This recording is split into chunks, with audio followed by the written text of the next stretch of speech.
হযরত আদমের দুনিয়ার হায়াত যখন শেষ হয়ে গেল, শেষ হয়ে যাওয়ার পর আল্লাহ তাআলা যখন জিবরাইলকে আদম আলাইহিস সালাতু ওয়াস সালামের কাছে যখন জান কবজ করার জন্য যখন পাঠালেন, আয়েশা যখন বলেন, আদম তোমার তো হায়াত শেষ, তোমাকে মালিক বলছে জান কবজ করার জন্য। আদম আলাইহিস সালাতু ওয়াস সালাম বলেন, আমার তো আরো 40 বছর বাকি আছে। তখন জিবরাইল বলেন, আল্লাহ তাআলা বলছে আপনি নাকি আপনার পুরো একজন উম্মতকে নাকি 40 বছর দুনিয়াতে দিয়ে রাখছিলেন। হযরতে দাউদ আলাইহিস সালাতু ওয়াস সালামকে নাকি 40 বছর দিয়েছিলেন। অতএব আপনার তো 40 বছর আপনার সেই উম্মত নিয়ে গেছে, অতএব আপনার তো জান কবজের সময় হয়ে গেল। হযরত আদম যখন বলে, আমি আমার সেই উম্মতকে আমার 40 বছর দেই নাই। আল্লাহ তাআলা যখন বলে, না তুমি তোমার উম্মতকে তুমি 40 বছর দিয়ে গেলা। আদম বলে, না আমি আমার সেই উম্মতকে 40 বছর দেই নাই। মুফাসসিরিনে কেরাম বলেন, এই যে আদম সে ভুলে গেল 40 বছর যে দিল, সে ভুল করলো। এই জন্য দুনিয়াতে যত আদম সন্তান আসবে কিয়ামত পর্যন্ত একটা ভুল করা এটা হবে তাদের প্রাকৃতিক অভ্যাস। সুবহানাল্লাহ। যে আদম যখন তার পয়গম্বরকে দাউদ আলাইহিস সালাতু ওয়াস সালামকে 40 বছর দিয়ে দিলেন, কিন্তু মালিকের সাথে আবার অস্বীকার করলেন যে মালিক আমি তো তাকে দেয় নাই। মুফাসসিরিনে কেরাম বলেন, পৃথিবীর সৃষ্টির শুরুর মানুষ আদম আলাইহিস সালাতু ওয়াস সালাম যেমন ভাবে ভুলে গেলেন, বাবা হয়ে যেমন ভাবে ভুলে গেলেন, সৃষ্টির শুরু মানুষ হয়ে যেমন ভাবে ভুলে গেলেন, ঠিক তদ্রূপভাবে কিয়ামত পর্যন্ত দুনিয়াতে যত মানুষ আসবে সমস্ত মানুষের একটা প্রাকৃতিক অভ্যাস হবে, মানুষ দুনিয়াতে ভুল করবে। সুবহানাল্লাহ। এজন্য দুনিয়াতে আমি আপনি আসার দ্বারা আমাদের দ্বারা ভুল হবে, এটার মাধ্যমে আল্লাহ তাআলার রহমত হতে নৈরাশ হলে চলবে না। আল্লাহ তাআলা কোরআনুল কারীমের মধ্যে বলেন, লা তাকনাতু মির রাহমাতিল্লাহ, তুমি জিন্দেগিতে যত পরিমাণ ভুলই করো না কেন সাবধান, তুমি আমার রহমত হতে কোনোদিন নৈরাশ হবে না। সুবহানাল্লাহ। রাহমাতুল লিল আলামিন হাদিসের মধ্যে বলেন, দুনিয়াতে যদি কোনো বান্দা জমিন পরিমাণ গুনাহ নিয়ে যদি আল্লাহ তাআলার কাছে যদি উপস্থিত হয়ে যায়, লাউ আতাইতানি বিতুরাবিহা খাতায়া ফিল আরদি, আল্লাহ তাআলা হাদিসে কুদসির মধ্যে বলেন, দুনিয়াতে যদি আমার কোনো বান্দা যদি জমিন পরিমাণ অন্যায় অপকর্ম গুনাহ নিয়ে যদি আমার কাছে যদি উপস্থিত হয়, কিন্তু তার আমলনামার মধ্যে যদি শিরিক না থাকে, তার আমলনামার মধ্যে যদি মালিকের সাথে কোনো দুনিয়ার কাউকে অংশীদারিত্ব যদি না থাকে, রাহমাতুল লিল আলামিন বলেন, যদিও সেই বান্দা দুনিয়া পরিমাণ গুনাহ নিয়ে মালিকের কাছে উপস্থিত হয়, কিন্তু আল্লাহ তাআলা সেই বান্দার জন্য আকাশ পরিমাণ মাগফিরাত নিয়ে উপস্থিত হয়। যদিও বান্দা দুনিয়াতে জমিন পরিমাণ গুনাহ নিয়ে মালিকের কাছে যদি সে দাঁড়ায়, মালিকের কাছে যদি সে আসামির কাঠগড়ায় যদি দাঁড়ায়, রব্বুল আলামিন বলেন তার আমলনামার মধ্যে যদি বিন্দু পরিমাণ কোনো শিরিক না, লা ইলাহা ইল্লাল্লাহ, লা ইলাহা ইল্লাল্লাহ, লা ইলাহা ইল্লাল্লাহ, লা ইলাহা ইল্লাল্লাহ, লা ইলাহা ইল্লাল্লাহ, লা ইলাহা ইল্লাল্লাহ, লা ইলাহা ইল্লাল্লাহ, লা ইলাহা ইল্লাল্লাহ, মুহাম্মাদুর রাসূলুল্লাহ সাল্লাল্লাহু আলাইহি ওয়াসাল্লাম। আলহামদুলিল্লাহ, আল্লাহ পাক রব্বুল আলামিনের কাছে লাখো কোটি শুকর এবং সুজুদ যে আল্লাহ পাক রব্বুল আলামিন আজকের এই পবিত্র বরকতপূর্ণ দিনে, সপ্তাহের শ্রেষ্ঠ দিন শুক্রবার জুমার দিনে, রাসূল করিম সাল্লাল্লাহু আলাইহি ওয়াসাল্লাম বলেন, খায়রু ইয়াউমিন ইজা, সমস্যা নাই, খায়রু ইয়াউমিন ইজা তালাআতিশ শামসু ইয়াউমুল জুমআহ। রাসূল করিম সাল্লাল্লাহু আলাইহি ওয়াসাল্লাম বলেন, যেই সমস্ত দিনে আল্লাহ তাআলা আকাশে সূর্য উদিত করে, ওই সমস্ত দিনের মধ্য থেকে সবচাইতে শ্রেষ্ঠ দিন হলো শুক্রবার দিন। এজন্য আল্লাহ তাআলার কাছে আমরা শুকর এবং সুজুদ জ্ঞাপন করছি যে মহান মালিক আজকের এই শুক্রবার পবিত্র দিনে জুমার দিনে দুনিয়ার সমস্ত ব্যস্ততা থেকে ফারাগাত হাসিল হয়ে পাপ পঙ্কিলতায় পরিপূর্ণ গুনাহে ভরপুর অন্ধকারাচ্ছন্ন সমাজের গুরু আধার থেকে অমানিসা থেকে জুলুমাত থেকে রহমতের হাত ছাড়ি দিয়ে অসংখ্য অগণিত মানুষদের মধ্য থেকে বাছাই করে যাচাই করে দুনিয়ার মাটিতে নবী করিম সাল্লাল্লাহু আলাইহি ওয়াসাল্লামের ভাষায় জান্নাতের বাগানে আল্লাহ তাআলার ঘরে আসা এবং বসার তৌফিকটুকুন দান করেছেন। এজন্য আমরা সকলে জবান খুলে রব্বে কারিমের শেখানো ভাষায় কালিমাতুশ শুকর পড়ছি আলহামদুলিল্লাহ। আল্লাহ তাআলা বলেন, দুনিয়াতে আমার যেই সমস্ত বান্দারা সুখে থাকুক অথবা দুঃখে থাকুক, যেই কোনো অবস্থার মধ্যেই থাকুক না কেন, বান্দা যদি আমি আল্লাহ তাআলার সব সময় প্রশংসা করে, আউয়ালু মা ইউদআ ইলাল জান্নাতি আল হামিদুন ফিস সাররাই ওয়াদ দাররা। আল্লাহ তাআলা বলেন হাদিসে কুদসিতে রাসূল করিম সাল্লাল্লাহু আলাইহি ওয়াসাল্লাম বর্ণনা করেন যে বান্দা সুখে থাকুক দুঃখে থাকুক, যেই কোনো অবস্থার মধ্যেই থাকুক না কেন, সব সময় যদি সে আল্লাহ তাআলার প্রশংসা করতে পারে, রাসূল করিম সাল্লাল্লাহু আলাইহি ওয়াসাল্লাম বলেন যে আউয়ালু মা ইউদআ ইলাল জান্নাতি, আল্লাহ তাআলা সেই সমস্ত বান্দাদেরকে সর্বপ্রথম জান্নাতে ঢুকাবেন। সুবহানাল্লাহ।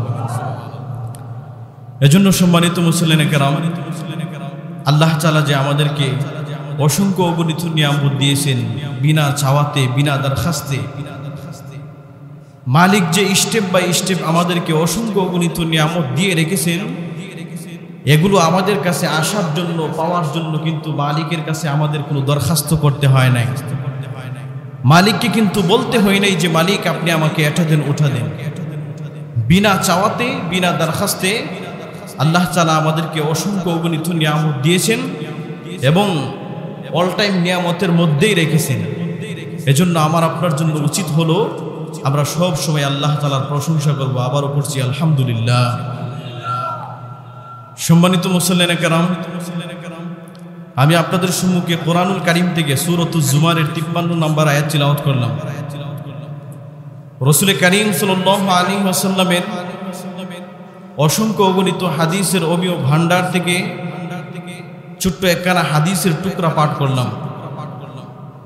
তিলাওয়াতকৃত আয়াত এবং হাদিসকে সামনে নিয়ে অল্প কিছুক্ষণ দ্বীনি মুযাকারা হিসেবে কিছু কথা বলার চেষ্টা করব ইনশাআল্লাহ। আমি আপনাদের সম্মুখে যে আয়াত পড়লাম সেই আয়াতের মধ্যে আল্লাহ তাআলা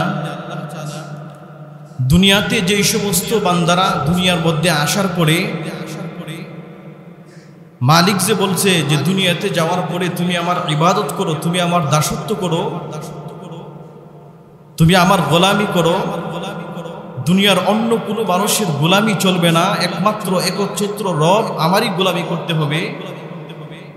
তো দুনিয়াতে আমরা আসার পরে যেই সমস্ত বান্দারা মালিককে ভুলে গিয়ে দুনিয়ার প্রতি মত্ত হয়ে দুনিয়ার প্রতি মগ্ন হয়ে মালিককে ভুলে গেলাম, অসংখ্য অগণিত গুনাহগুলো করলাম, মালিক দুনিয়াতে যেমনভাবে চলতে বলেছেন এমনভাবে চলতে পারি নাই, আমরা সবাই দুনিয়ামুখী হয়ে গেলাম, দুনিয়ার সম্পদ দুনিয়ার সন্তান দুনিয়ার লোভ লালসার প্রতি দাসত্ব হয়ে গেলাম। অথচ উচিত ছিল যে মালিককে সময় দেওয়া, কিন্তু মালিককে সময় না দিয়ে দুনিয়াকে সময় দিলাম। তারপরে আল্লাহ তাআলা আমাদের প্রতি কি পরিমাণ রহম করেন, কি পরিমাণ দয়া করেন। আল্লাহ বলেন যে তোমরা দুনিয়াতে আসার পরে যেই সমস্ত বান্দারা দুনিয়ার প্রতি মত্ত হয়ে গেলা, আমাকে ভুলে গেলা, অসংখ্য অগণিত গুনাহ করলা, আমার তিলাওয়াতকৃত আয়াতের মধ্যে আল্লাহ তাআলা সেই সমস্ত গুনাহগার বান্দাদেরকে আশার বাণী শোনাচ্ছেন। সুবহানাল্লাহ। আল্লাহ তাআলা বলে, বান্দা যদিও তুমি আমাকে ভুলে যাও, কিন্তু সাবধান, কোনদিন আমার রহমত হইতে তুমি কোনদিন নৈরাশ হবা না। রাসূল করিম সাল্লাল্লাহু আলাইহি ওয়াসাল্লাম হাদিসের মধ্যে বলেন, ইজা তাকাররাবাল আবদু ইলাইয়া জিরাআন তাকাররাবতু ইলাইহি বাআন। দুনিয়াতে আমার যেই সমস্ত বান্দা আছে, রাসূল বলেন দুনিয়াতে যত উম্মত আছে সমস্ত উম্মতরা যখন সে ভুল করে, ভুলের উপর যখন অনুতপ্ত হয়ে মালিকের দিকে যদি আধ হাত 1 বিঘা পরিমাণ যদি সে আগায়, ইজা তাকররাবাল আব্দু ইলাইয়া জিরাআন, যদি 1 হাত পরিমাণ যদি অগ্রসর হই, মালিক বলেন যে তাকররাবতু ইলাইহি বাআন, আমি তার প্রতি 2 হাত পরিমাণ আগ্রত হই। সুবহানাল্লাহ। ওয়া ইজা তাকররাবাল আব্দু ইলাইয়া বাআন, আর যখন বান্দা সে আমার দিকে 1 হাত পরিমাণ অগ্রসর হই, আমি আমার বান্দার দিকে তখন 10 হাত পরিমাণ সামনে অগ্রসর হই। সুবহানাল্লাহ। যখন বান্দা আবার রহমতের দিকে যখন হেঁটে আসে, তখন আমি আল্লাহ তাআলার রহমত সেই বান্দার দিকে দৌড়ে চলে। সুবহানাল্লাহ। এজন্য প্রিয় ভাইয়েরা আমার, দুনিয়াতে আসছি, আমাদের দ্বারা গুনাহ হয়েছে, অতএব নৈরাশ হওয়া যাবে না। কোরআনুল কারীমের মধ্যে আল্লাহ তাআলা বলেন, قل يا عبادي الذين أسرفوا على أنفسهم لا تقنطوا من رحمة الله إن الله يغفر الذنوب جميعا إنه هو الغفور الرحيم।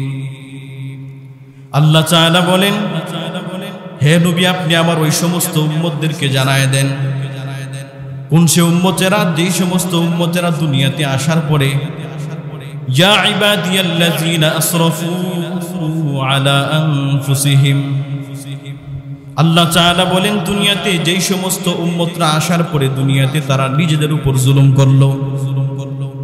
মুফাসসিরিনে কেরাম বলেন আসরাফু আই আযলামু, অর্থাৎ আপনি আমার ওই সমস্ত উম্মতদেরকে আশার বাণী শোনায় দেন, যেন আমার সেই সমস্ত উম্মতরা যেন আমার প্রতি বিন্দু পরিমাণ যেন কোনো নৈরাশ না হয়ে যায়। ইয়া ইবাদিয়াল্লাযীনা আসরাফু, দুনিয়াতে আমার যেই সমস্ত বান্দারা, আমি আল্লাহ তাআলার পক্ষ থেকে দুনিয়াতে যাওয়ার পরে যারা দুনিয়াতে জুলুম করলো, নিজেদের উপর জুলুম করলো, আলা আনফুসিহিম, নিজেদের উপর গুনাহ করার মাধ্যমে জুলুম করলো, যেই সমস্ত উম্মতেরা দুনিয়াতে আসার পরে মালিকের উপর নামাজ পড়ে না, মালিক বলল যে দুনিয়াতে গিয়ে তুমি আমার ইবাদত করবা, কিন্তু সেই বান্দা ইবাদত করে না। মালিক যখন 5 ওয়াক্ত মসজিদের মাইক দিয়ে যখন উম্মতকে ডাকে, কিন্তু সেই উম্মত আসে না, সেই বান্দা মসজিদের মধ্যে আসে না। মালিক যখন প্রত্যেক রমজান মাসে রোজা রাখার কথা বলে, কিন্তু সেই বান্দা রমজানের রোজাগুলো আদায় করে না। টাকা পয়সা যখন হয়ে যায়, কিন্তু সে টাকা পয়সার যাকাত দেয় নাই। যখন হজের উপযুক্ত হয়ে যায়, তখন সেই বান্দা হজ করে নাই। যেই সমস্ত বান্দারা দুনিয়াতে জুলুম করলো, ওই সমস্ত বান্দাদেরকে আপনি জানায় দেন, লা তাকনাতু মির রাহমাতিল্লাহ। দুনিয়াতে আমার যেই সমস্ত বান্দারা নিজেদের উপর গুনাহের মাধ্যমে জুলুম করছে, সেই সমস্ত বান্দারা যেন আমি আল্লাহ তাআলার রহমত হতে যেন বিন্দু পরিমাণ যেন নৈরাশ হয়ে যায়, এই আশার বাণী তাদেরকে শোনায় দেন। আল্লাহ তাআলা বলেন, ইন্নাল্লাহা ইয়াগফিরুয যুনুবা জামিআ, যদি কোনো বান্দা তার 63 বছরের ভিতরে অসংখ্য অগণিত বেহিসাব গুনাহ যদি করার পরে মালিকের প্রতি যদি সে একদিন অনুতপ্ত হয়ে যদি মালিকের প্রতি যদি সে অনুতপ্ত হয়ে যদি তওবা করতে পারে, আমি আল্লাহ তাআলা তার জিন্দেগীর সব গুনাহ কাছাগুলোকে মাফ করে দেয়। সুবহানাল্লাহ। তাহলে আল্লাহ তাআলা কি বলতেছেন যে ইয়া ইবাদিয়াল্লাযীনা আসরাফু আলা আনফুসিহিম লা তাকনাতু মির রাহমাতিল্লাহ, আমার যে সমস্ত বান্দারা দুনিয়াতে আসার পরে নিজেদের উপর গুনাহ নামক অপকর্ম করে যারা তোমরা নিজের উপর জুলুম করলা, লা তাকনাতু মির রাহমাতিল্লাহ, সাবধান, তোমরা কিন্তু আমি আল্লাহ তাআলার রহমত হতে কখনো নৈরাশ হবা না। সুবহানাল্লাহ। মুফাসসিরিনে কেরাম বলেন, হাদিসের মধ্যে আসছে যে মানুষ দুনিয়াতে গুনাহ করবে, এটা মানুষের প্রাকৃতিক স্বভাব। সেই স্বভাব দিয়ে আল্লাহ তাআলা মানুষকে দুনিয়াতে সৃষ্টি করলেন। قال رسول الله صلى الله عليه وسلم وعن أبي هريرة رضي الله تعالى عنه قال قال رسول الله صلى الله عليه وسلم لما خلق الله آدم فمسح في ظهره, রাসূল কারীম সাল্লাল্লাহু আলাইহি ওয়াসাল্লাম বলেন, আল্লাহ তাআলা যখন আদমকে সৃষ্টি করলেন আদমকে সৃষ্টি করার পরে আদমের এই পিঠের মধ্যে আল্লাহ তাআলা তার কুদরতি হাতটা যখন রাখলেন, রাখার পরে আদমের কিয়ামত পর্যন্ত আদমের যত সন্তান দুনিয়াতে আসবে সমস্ত সন্তানগুলো তার পিঠ থেকে বের হয়ে গেল। সুবহানাল্লাহ। রাহমাতুল লিল আলামিন হাদিসের মধ্যে বলেন, আল্লাহ তাআলা যখন দুনিয়াতে আদমকে বানাইছেন, আদমকে বানানোর পর আদম আলাইহিস সালাতু ওয়াস সালামের পিঠের মধ্যে যখন কুদরতি হাতটা যখন রাখলেন, রাখার পরে কিয়ামত পর্যন্ত যত আদমের সন্তানরা দুনিয়াতে আসবে সমস্ত সন্তানগুলো আদমের পিঠ থেকে যখন বাহির হয়ে গেল, রাহমাতুল লিল আলামিন বলেন, আদম আলাইহিস সালাতু ওয়াস সালাম যখন তার সন্তানদেরকে যখন একে অপরকে যখন দেখতেছেন হঠাৎ করে তার সামনে ঝলঝল মাখা আকাশের মতো দীপ্ত আলো এমন একটা সন্তান যখন সে দেখতে পাইলেন, রাহমাতুল লিল আলামিন হাদিসের মধ্যে বলেন, আদম আলাইহিস সালাতু ওয়াস সালাম তখন আল্লাহ তাআলাকে প্রশ্ন করলেন, মালিক, ওই যে চমৎকার করে আমার একটা বান্দা দেখা যায় সেই বান্দাটাকে, সে আমার কে? আল্লাহ তাআলা তখন বলেন, এ হলো তোমার আখিরি জামানার একজন নবী হবেন, তার নাম হবে হযরত দাউদ আলাইহিস সালাতু ওয়াস সালাম। রাহমাতুল লিল আলামিন তখন আল্লাহ তাআলাকে বলে, হযরত দাউদ যেই বান্দা দুনিয়াতে আখিরি উম্মতের পরে আখিরি উম্মতের আগে যেই বান্দা দুনিয়াতে আসবে, আপনি সেই বান্দার হায়াতটা ওয়া মা উমরুহু, তার কি পরিমাণ হায়াত দুনিয়াতে ধার্য করলেন। আল্লাহ তাআলা যখন বললেন যে তোমার সেই উম্মত হবে হযরত দাউদ আলাইহিস সালাম, বলে যে তার কি পরিমাণ দুনিয়াতে হায়াত হবে, বলে তার হায়াতটা হবে 60 বছর। তখন হযরত আদম আলাইহিস সালাতু ওয়াস সালাম বলেন যে দুনিয়াতে আমার সেই নবী, আমার সেই উম্মত দুনিয়াতে 60 বছর দিয়ে সে কি করবে? অল্প হায়াত দিয়ে তো কিছুই করতে পারবে না। আল্লাহ তাআলা যখন বলেন তাহলে কি করা? আদম আলাইহিস সালাতু ওয়াস সালাম বলেন, তাহলে আমার যে বয়স আছে সেই বয়স থেকে তাকে 40টা বছর আমি তাকে দিয়ে দিলাম। সুবহানাল্লাহ। যেহেতু 40 বছর দিয়ে দিল, এখন আগের 60 বছর আর এখনের 40 বছর মিলে হলো 100 বছর। হযরত আদমের দুনিয়ার হায়াত যখন শেষ হয়ে গেল, শেষ হয়ে যাওয়ার পর আল্লাহ তাআলা যখন জিবরাইলকে আদম আলাইহিস সালাতু ওয়াস সালামের কাছে যখন জান কবজ করার জন্য যখন পাঠালেন, আয়েশা যখন বলেন, আদম তোমার তো হায়াত শেষ, তোমাকে মালিক বলছে জান কবজ করার জন্য। আদম আলাইহিস সালাতু ওয়াস সালাম বলেন, আমার তো আরো 40 বছর বাকি আছে। তখন জিবরাইল বলেন, আল্লাহ তাআলা বলছে আপনি নাকি আপনার পুরো একজন উম্মতকে নাকি 40 বছর দুনিয়াতে দিয়ে রাখছিলেন। হযরতে দাউদ আলাইহিস সালাতু ওয়াস সালামকে নাকি 40 বছর দিয়েছিলেন, অতএব আপনার তো 40 বছর আপনার সেই উম্মত নিয়ে গেছে, অতএব আপনার তো জান কবজের সময় হয়ে গেল। হযরত আদম যখন বলে, আমি আমার সেই উম্মতকে আমার 40 বছর দেই নাই, আল্লাহ তাআলা যখন বলে, না তুমি তোমার উম্মতকে তুমি 40 বছর দিয়ে গেলা। আদম বলে, না আমি আমার সেই উম্মতকে 40 বছর দেই নাই।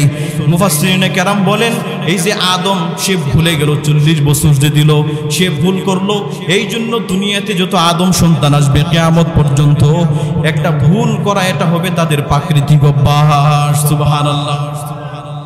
যে আদম যখন তার পয়গম্বরকে দাউদ আলাইহিস সালাতু ওয়াস সালামকে 40 বছর দিয়ে দিলেন, কিন্তু মালিকের সাথে আবার অস্বীকার করলেন যে মালিক আমি তো তাকে দেয় নাই। মুফাসসিরিনে কেরাম বলেন, পৃথিবীর সৃষ্টির শুরু লোকদের মানুষ আদম আলাইহিস সালাতু ওয়াস সালাম যেমন ভাবে ভুলে গেলেন, বাবা হয়ে যেমন ভাবে ভুলে গেলেন, সৃষ্টির শুরু মানুষ হয়ে যেমন ভাবে ভুলে গেলেন, ঠিক তদ্রূপভাবে কিয়ামত পর্যন্ত দুনিয়াতে যত মানুষ আসবে সমস্ত মানুষের একটা প্রাকৃতিক অভ্যাস হবে, মানুষ দুনিয়াতে ভুল করবে। সুবহানাল্লাহ। এজন্য দুনিয়াতে আমি আপনি আসার দ্বারা আমাদের দ্বারা ভুল হবে, এটার মাধ্যমে আল্লাহ তাআলার রহমত হতে নৈরাশ হলে চলবে না। আল্লাহ তাআলা কোরআনুল কারীমের মধ্যে বলেন, লা তাকনাতু মির রাহমাতিল্লাহ, তুমি জিন্দেগিতে যত পরিমাণ ভুলই করো না কেন সাবধান, তুমি আমার রহমত হতে কোনোদিন নৈরাশ হবে না। সুবহানাল্লাহ। রাহমাতুল লিল আলামিন হাদিসের মধ্যে বলেন, দুনিয়াতে যদি কোনো বান্দা জমিন পরিমাণ গুনাহ নিয়ে যদি আল্লাহ তাআলার কাছে যদি উপস্থিত হয়ে যায়, লাউ আতাইতানি বিতুরাবিহা খাতায়া ফিল আরদি, আল্লাহ তাআলা হাদিসে কুদসির মধ্যে বলেন, দুনিয়াতে যদি আমার কোনো বান্দা যদি জমিন পরিমাণ অন্যায় অপকর্ম গুনাহ নিয়ে যদি আমার কাছে যদি উপস্থিত হয়, কিন্তু তার আমলনামার মধ্যে যদি শিরিক না থাকে, তার আমলনামার মধ্যে যদি মালিকের সাথে কোনো দুনিয়ার কাউকে অংশীদারিত্ব যদি না থাকে, রাহমাতুল লিল আলামিন বলেন যদিও সেই বান্দা দুনিয়া পরিমাণ গুনাহ নিয়ে মালিকের কাছে উপস্থিত হয়, কিন্তু আল্লাহ তাআলা সেই বান্দার জন্য আকাশ পরিমাণ মাগফিরাত নিয়ে উপস্থিত হয়। যদিও বান্দা দুনিয়াতে জমিন পরিমাণ গুনাহ নিয়ে মালিকের কাছে যদি সে দাঁড়ায়, মালিকের কাছে যদি সে আসামির কাঠগড়ায় যদি দাঁড়ায়, রব্বুল আলামিন বলেন তার আমলনামার মধ্যে যদি বিন্দু পরিমাণ কোনো শিরিক না থাকে, তো আমি আল্লাহ তাআলা সেই বান্দার কাছে তার সামনে আমি আকাশ জমিন পরিমাণ রহমত এবং দয়া নিয়ে তার সামনে দাঁড়াই। সুবহানাল্লাহ। অতএব আমার বান্দা শুধুমাত্র আমাকে চিনতে পারলেই হলো। দুনিয়াতে ভুল করবে এটা মানুষের প্রাকৃতিক স্বভাব। রাসূল কারীম সাল্লাল্লাহু আলাইহি ওয়াসাল্লাম বলেন কুল্লু বানি আদম খাত্তাউন ওয়া খায়রুল খাত্তাইন আত-তাওয়াবুন। সুবহানাল্লাহ। দুনিয়াতে যত আদম সন্তান আছে সমস্ত আদম সন্তানরা ভুল করবে, এটা মানুষের প্রাকৃতিক স্বভাব। কিন্তু হ্যাঁ, ওয়া খায়রুল খাত্তাইন আত-তাওয়াবুন, ভুল করনেওয়ালা মানুষদের মধ্য থেকে সবচেয়ে উৎকৃষ্ট এবং দামি মানুষ হলো সে ভুল করার পরে মালিকের কাছে তওবা করে যে। সুবহানাল্লাহ। قال رسول الله صلى الله عليه وسلم التائب من الذنب كمن لا ذنب له। রাহমাতুল লিল আলামিন বলেন দুনিয়াতে একটা মানুষ যখন আইসা দুনিয়ার প্ররোচনায় পড়ে যখন মালিককে ভুলে যায়, দুনিয়ার প্রতি মত্ত হয়ে যখন জিনা করে, বেবিচার করে, অশ্লীল করে, গুনাহ যখন করতেই থাকে, একের পর এক যখন করতেই থাকে, যখন সে আবার নিজের উপর অনুতপ্ত হয়ে যায়, অনুতপ্ত হয়ে যদি বিন্দু পরিমাণ সে যদি আবার দিকে যদি আপাদ মস্তককে নত করে যদি আমার কাছে যদি তওবা করতে পারে, আচ্ছা ইবু মিনাজ জামবি কামাল্লা জামবালা, রাহমাতুল লিল আলামিন বলেন মালিক তাকে এত পরিমাণে পুত পবিত্র বানায় দেয় যেন সেই বান্দার আমলনামার মধ্যে বিন্দু পরিমাণে কোনো গুনাহ না হয়। সুবহানাল্লাহ। এজন্য প্রিয় ভাইয়েরা আমার, গুনাহ করব এটা স্বাভাবিক, গুনাহ করতেই পারি, আমাদের দ্বারা গুনাহ হইতেই পারে, কিন্তু গুনাহ হয়ে গেলে হীনমান্যতায় ভুগলে চলবে না। যে গুনাহ হয়ে গেছে এখন মালিকের পক্ষ থেকে আমি নৈরাশ হয়ে গেলাম, নৈরাশ হয়ে যেভাবে ইচ্ছা সেভাবেই চললাম, যে মালিক কি আমাকে ক্ষমা করবে, এতদিন পর্যন্ত গুনাহ করলাম, নামাজ পড়লাম না, 50 বছর 60 বছর হয়ে গেল, এখন আর নামাজ পড়লেই বা কি হবে, না, এটা করা যাবে না। মালিক যদি ইচ্ছা করে যে কোনো সময় মাফ করতে পারে কি পারে না? অবশ্যই মাফ করতে পারে। কিতাবের মধ্যে আসছে হযরত হাসান বসরি রাহমাতুল্লাহি আলাইহি এর দরবারে একটা মহিলা আসতেন। সেই মহিলা আয়েশা সে দ্বীনের ব্যাপারে হাসান বসরির কাছে সেই পরামর্শ গ্রহণ করতেন। দুনিয়াতে কিভাবে চলবো, কিভাবে হালাল হারাম বেছে জাসপার্তাল করে কিভাবে দুনিয়াতে আমি চলবো, মালিকের পথে কিভাবে চলতে পারে, সেই ব্যাপারে হাসান বসরির কাছ থেকে সবক নিতেন। কিতাবের মধ্যে আসছে সেই মহিলার একটা সন্তান ছিল, সেই সন্তানটা তার দুষ্ট বন্ধু বান্ধবদের প্ররোচনায় পড়ে সন্তানটা ইয়াবা সেবন করতে লাগলো। সন্তানটা দুনিয়ার যেই সমস্ত মাদকগুলো আছে এগুলো সেবন করতে শুরু করলো, বিভিন্ন অপকর্মের মধ্যে রাজি হয়ে গেল। মত্ত হয়ে সে মালিককে ভুইলা সে বিভিন্ন অপকর্মের মধ্যে যখন ব্যস্ত হয়ে গেল, মহিলা এবার হাসান বসরির কাছে এসে বলে, হাসান, আমার সন্তানটা দুষ্ট ছেলেদের সঙ্গে চলে চলে সন্তানটা যেমন কেমন খারাপ হয়ে গেল, অতএব আমি আপনার কাছে একটা কাজ করতে চাই। বলে আপনি কি কাজ করবেন? বলে আমার সন্তানটাকে আমি আপনার দরবারের মধ্যে দিয়ে যাবার চাই, আপনার খানকাতে সন্তানটাকে দিয়ে যাই। যদি আমার সন্তানটার পিছনে আপনি একটু মেহনত করেন তাহলে হইতে পারে আমার সন্তানটা তার দুষ্ট বন্ধুদেরকে ভুলে গিয়ে আপনার সান্নিধ্য অর্জন করতে পারে। সুবহানাল্লাহ। হাসান বসরি যখন বলেন কোনো ব্যাপার না, সমস্যা নাই, আপনার সন্তানটাকে আমার কাছে দেন।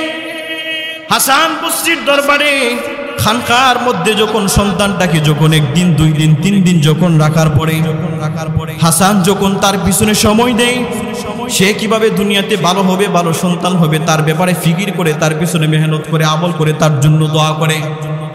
1 দিন, 2 দিন, 3 দিন, 4 দিন, 5 দিন যাওয়ার পরে দেখে যে তার আমলনামার মধ্যে বিন্দু পরিমাণে কোনো পরিবর্তন নাই।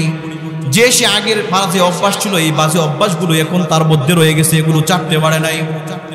হাসান বসরি তখন তার মাকে একটা খবর দিয়ে বলে, আপনার সন্তানকে আমার খানকা থেকে বের করে নিয়ে যান, কারণ আপনার সন্তান দুষ্ট ছেলেদের সঙ্গে পড়ে যেমন নষ্ট হয়ে গেছে, আজও পর্যন্ত তাকে আমি ভালো করতে পারি নাই। কিতাবের মধ্যে আসছে হাসান তখন তার মাকে বলে, আপনার সন্তানের পিছনে যদি সময় ব্যয় না করে যদি আমি আমার কিতাবের পিছনে যদি সময় ব্যয় করতাম, যে ফিকহের মাসালা আছে সেই মাসালার প্রতি যদি আমি সময় ব্যয় করতাম, তাহলে আমি আপনার সন্তানের প্রতি ব্যয় না করে যদি মাসআলার প্রতি ব্যয় করতাম তো অসংখ্য অগণিত মাসআলাগুলোকে আমি ইস্তেমবাদ করতে পারতাম। অতএব আপনার সন্তানকে আমার খানকা থেকে আপনি নিয়ে যান। মা তখন তার সন্তানটাকে মনোমালিন্য হয়ে হাসান বসরি রহমতুল্লাহ আলাইহির খানকা থেকে নিয়ে যান। হাসান বসরির খানকা থেকে নিয়ে যাওয়ার পর মহিলা আবার কিছুদিন পরে হাসানের দরবারে এসে বলে, হাসান, আমার সন্তানটাকে যে আপনার খানকা থেকে নিয়ে গেলাম, নিয়ে যাওয়ার পরে দুষ্ট ছেলেদের সঙ্গে পড়ে সন্তানটা আরো বেশি অপকর্মের মধ্যে লিপ্ত হয়ে গেল, আমার সন্তান জিনার মধ্যে লিপ্ত হয়ে গেল, পাপাচারের মধ্যে লিপ্ত হয়ে গেল, এত পরিমাণে নেশাগ্রস্ত হয়ে গেল, সন্তানটা অসুস্থ হয়ে গেল। কিন্তু আমার সন্তান মরণাপন্ন অবস্থার মধ্যে পতিত হওয়ার আগে সে আমার কাছে একটা ওসিয়ত করলো, যদি আমি মৃত্যুবরণ করি তো আমার জানাজা যাতে হযরত হাসান বসরি যাতে পড়াই। হাসানের কাছে এই কথা বলার পর যখন হাসানকে বললেন, আমার সন্তানটার একটা ওসিয়ত হলো, মৃত্যু হয়ে গেলে যেন আপনি যেন আমার সন্তানের জানাজাটা পড়ান। হাসান বলে, আপনার সন্তানের জানাজাটা আমি কোনোদিন পড়াতে পারি না। কেন আমার সন্তানের জানাজাটা পড়াবেন না? এই জন্য সন্তানের জানাজাটা পড়াবো না, কারণ সে ভালো মানুষ না, সে খারাপ মানুষ, সে একজন নেশাগ্রস্ত মানুষ, তার পিছনে বহু মূল্যবান সময়গুলো আমি ব্যয় করলাম কিন্তু কোনো ফায়দা হলো না, এই জন্য তোমার সন্তানের জানাজার নামাজটা আমি পড়তে পারবো না। তখন সেই মহিলা হাসান বসরি রহমতুল্লাহ আলাইহির খানকা থেকে যখন তার সন্তানের কাছে গেলেন, সন্তানের কাছে যাওয়ার পরে সন্তান তখন বলে, আম্মাজি, তুমি যে হাসান বসরির কাছে গেলা, হাসান কি বলছে আমি যদি মৃত্যুবরণ করি তো আমার জানাজা পড়াইতে আসবে কিনা? বলে, না বাবা, সে কথা বলে নাই, সে বলছে তুমি যদি মৃত্যুবরণ করো সে কোনোদিনও তোমার জানাজার নামাজটা পড়াইতে পারবে না, কারণ তুমি দুনিয়ার সবচাইতে বড় নিকৃষ্ট মানুষ, সবচাইতে বড় পাপাচার মানুষ, সবচাইতে বড় গুনাহগার মানুষ, এজন্য সে নাকি তোমার জানাজার নামাজটা নাকি পড়তে পারবে না। তখন সেই যুবকটা মনে মনে মালিকের প্রতি এত পরিমাণ আত্মসমর্পণ করলো, তাওবা করলো, মালিকের কাছে এত পরিমাণে তাওবা করলো তার নিজের জিন্দেগীর গুনাহের জন্য। যখন সেই মালিকের কাছে তাওবা করলো, মালিক যখন তার তাওবাটা যখন কবুল করে, যখন মৃত্যুবরণ হয়, হাদিসের মধ্যে বলেন, আনাস থেকে বর্ণিত হাদিস, তিরমিজি শরীফের হাদিস, রাসূল কারীম সাল্লাল্লাহু আলাইহি ওয়াসাল্লাম বলেন, যদি কোনো বান্দা দুনিয়াতে আসমান জমিন পরিমাণ যদি অপকর্ম করে ফেলে, আসমান জমিন পরিমাণ যদি অন্যায় করে ফেলে, তার দুনিয়ার সমস্ত অন্যায়গুলোকে সে কাঁদি নিয়ে যদি দিল থেকে আমার কাছে তাওবাতুন নাসুহা, দিল থেকে যদি আত্মসমর্পণ করতে পারে, আমি আল্লাহ তাআলা 1 সেকেন্ডের ভিতরে তার জিন্দেগীর সব আমলগুলো, সব গুনাহগুলোকে মাফ করে দেয়। সুবহানাল্লাহ। এজন্য প্রিয় ভাইয়ের আমার, আজকে যতটুকু আমরা আলোচনা করলাম, কি বুঝতে পারলাম? যে দুনিয়াতে আসছি, দুনিয়াতে গুনাহ হবেই, সাবধান, কিন্তু গুনাহ থেকে নৈরাশ হলে চলবে না। যেই মালিক আমাকে আপনাকে সৃষ্টি করছেন সেই মালিকই আমাদেরকে আমরা যদি দিল থেকে তওবা করতে পারি, অবশ্যই মালিক আমাদের তওবাগুলোকে কবুল করে আমাদেরকে জান্নাতি করে দিবেন। সুবহানাল্লাহ। রাসূল কারীম সাল্লাল্লাহু আলাইহি ওয়াসাল্লাম বলেন, মুফাসসিরিনে কেরাম কিতাবের মধ্যে লিখেন যে তওবা করার পর একটা সিস্টেম আছে, শুধুমাত্র দিল থেকে পড়লাম আস্তাগফিরুল্লাহ, এটার মাধ্যমেই শুধুমাত্র তওবা হয়ে গেল না, বরং তওবা করার অর্থ হলো আমি অতীতে জিন্দেগীর যত গুনাহ করলাম সমস্ত গুনাহের উপর লজ্জিত হওয়া। যে মালিক জিন্দেগিতে ভুল করে অনেক গুনাহগুলো করে ফেললাম, আমি আর গুনাহ করব না, সমস্ত গুনাহের উপর অনুতপ্ত হওয়া, এবং এখন পর্যন্ত দিল থেকে ভালো করে ইস্তেকামতের সাথে বলা যে মালিক আজ থেকে আমি তওবা করলাম এবং ভবিষ্যতে যেন গুনাহ না করি সেই ব্যাপারে প্রতিজ্ঞাবদ্ধ হওয়া। আর 4 নম্বর একটা কারণ হলো দুনিয়াতে বান্দাদের যত হক আছে তার হকগুলোকে তাকে ফিরায় দেওয়া। হকুল্লাহ, বান্দার হক। আপনি যদি বান্দার হক যদি মেরে দিন রাত 24 ঘন্টা যদি মসজিদের মধ্যে মালিকের কুদরতি কদমে সিজদায় পড়ে থাকেন, মালিক কোনোদিন আপনার তওবা কবুল করবে না। এজন্য প্রিয় ভাইয়ের আমার, একটা হলো হকুল ইবাদ আর একটা হলো হকুল্লাহ। হকুল্লাহ মানে নামাজ পড়া, রোজা রাখা, হজ করা, যাকাত দেওয়া, এগুলো যদি আপনি নাও করেন, দিল থেকে যদি তওবা করেন, আল্লাহ তাআলা ইচ্ছা করলে মাফ করে দিতে পারেন। আর যদি আপনি বান্দার হক, হকুল ইবাদ, ভাইয়ের হক, বোনের হক, মা বাবার সঠিক হক যদি পালন না করেন, সন্তানের হক যদি পালন না করেন, পাড়া প্রতিবেশী আশপাশি যারা আছে তাদের হক যদি আপনি সঠিক সময় যদি সঠিক হকের যদি খেয়ানত করেন, আল্লাহ বলেন যে আমি যদি তাদেরকে মাফ করে দিই তো সেই ব্যক্তির হক দিবে কে? অতএব প্রিয় ভাইয়ের আমার, আমরা দিল থেকে সবাই তওবা করব। তওবা করার সিস্টেম হলো অতীতে যত গুনাহ করলাম সমস্ত গুনাহের উপর অনুতপ্ত হব এবং এই মুহূর্ত এখন থেকে আমি পনার প্রতিজ্ঞা করব যে আমি আমার সমস্ত গুনাহ থেকে তওবা করলাম, আর গুনাহ করব না। তৃতীয় নম্বর বিষয় হলো সামনে গুনাহ না করার ব্যাপারে আল্লাহ পাকের সঙ্গে প্রতিজ্ঞাবদ্ধ হওয়া। আর চতুর্থ নম্বর হলো বান্দার যদি হক যদি আমি মেরে থাকি, কোনো বান্দার হক যদি বিনষ্ট করে থাকি, তাহলে সেই বান্দার হকগুলোকে আদায় করার চেষ্টা করবো ইনশাআল্লাহ। যেই কথাগুলো আমি আপনি বললাম, আল্লাহ তাআলা যেন আমাদেরকে প্রত্যেকটা কথা বলার উপর আমল করার তৌফিক দান করেন। সকলে বলুন আমিন। যারা